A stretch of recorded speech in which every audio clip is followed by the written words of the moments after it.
Anne Sullivan Macy was born on April 14, 1866.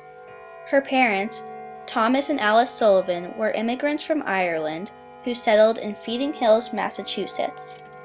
She had a sister named Nellie, who died around the age of 4, a sister named Mary, a brother named James, and another brother named John, who died at birth. Her family lived in poverty. At the age of 5, she developed trachoma. This disease caused inflammation and scar tissue to develop in her eyes, brutally damaging her sight. At the age of 8, her mother died of tuberculosis. This left the 3 children with their father, who was an alcoholic and abusive. He abandoned his family, leaving his children with relatives. The relatives decided that they could not take James, who had a hip problem, and Anne because of her eyes.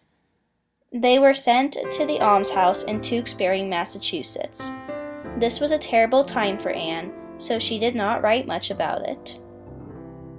Her only family member left, James, died on May 31, 1876, 3 months after they arrived. While at the almshouse, she learned about schools for the blind and she wanted to attend one. She eventually asked someone from a special commission about attending a school. She left the almshouse on October 7, 1880, and went to attend Perkins School for the Blind. This was a life-changing moment for Anne. She went from sleeping on iron cots to having consistent food, warmth, and security for the child previously denied them. Although she was not very good at Braille and disliked geometry, she was later chosen as the valedictorian of her class at the age of 20. Much of Anne's adulthood consisted of directing Helen Keller. A man named Michael Anagnos wrote to Anne about the opportunity to work with Helen. She was only 21 and did not have any teaching experience, but she was desperate, as she did not have anywhere else to go. A few days before she left for Alabama, she had her 8th surgery on her eyes in 10 years. Anne especially wanted to teach Helen obedience and love. Anne took Helen to live in the family's garden house a quarter-mile away. Starting in 1894, Anne and Helen spent 2 years at the Wright Humason School. Anne and Helen were going to Cambridge, Massachusetts in the fall of 1896 to prepare for Radcliffe College. Before they left, they received news of Helen's father's death. A man named Arthur Gilman tried to get full custody of Helen and her sister Mildred, insisting that Anne was overworking Helen. He eventually did establish custody, but the girls were quickly given back to Anne. Anne was going completely blind and she was depressed. As Helen grew older, Anne had more freedom to do what she wanted and she even fell in love. John Macy became a vital part of the household, helping Anne interpret for Helen.